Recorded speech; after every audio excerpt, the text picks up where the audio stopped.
বিশেষ্য কি?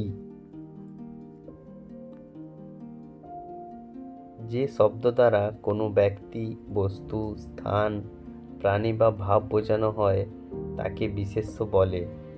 যেমন মানুষ, বই, টাকা, আনন্দ ইত্যাদি।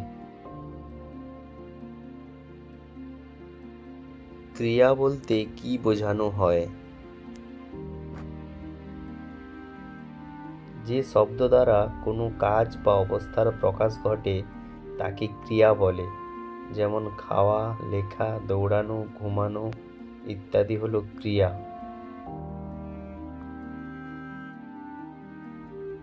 সমাস কি? দুই বা ততোধিক শব্দযুক্ত হয়ে যখন একটি নতুন শব্দ গঠন করে তাকে সমাস বলে। যেমন জল প্লাস জীবন, জলজীবন। দুধ প্লাস সাদা, দুধ সাদা।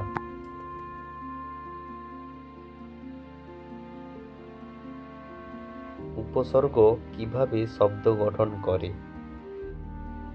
যে অংশটি মূল শব্দের আগে যুক্ত হয়ে নতুন অর্থ সৃষ্টি করে তাকে উপসর্গ বলে। যেমন অ প্লাস নন্দন সমান অনন্দন। আর একটা হলো অতি প্লাস শীত সমান অতি শীত।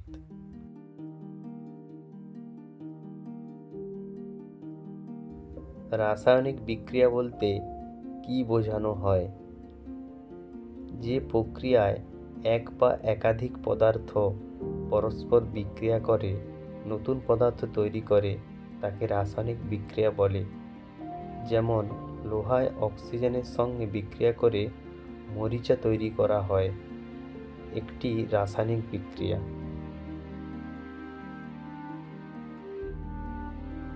ধাতু ও অধাতুর মধ্যে পার্থক্য কিভাবে বোঝা যায়?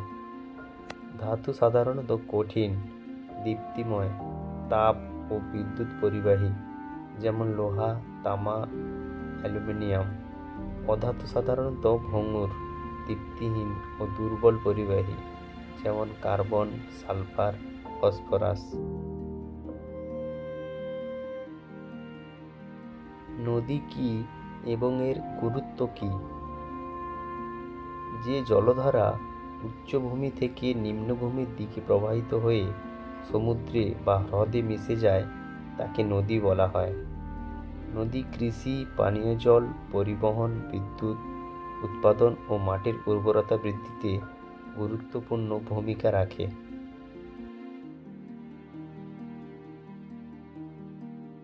জলচক্র বলতে কি বোঝানো হয়? সূর্যের তাপে জল বাষ্পে পরিণত হয়ে মেঘ তৈরি করে, পরে বৃষ্টি বা তুষার আকারে আবার পৃথিবীতে ফিরে আসে।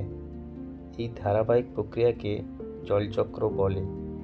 এটি পৃথিবীতে জলের ভারসাম্য বজায় রাখতে খুবই উপযোগী।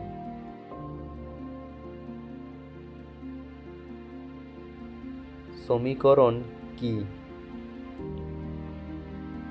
যে গাণিতিক বাক্যে দুটি সংখ্যা বা রাশি সমান বলে বোঝানো হয় তাকে সমীকরণ বলে।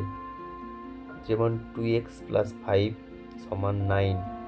এখানে সমান চিহ্ন সমান দ্বারা দুটি অংশকে সমান বলা হয়েছে।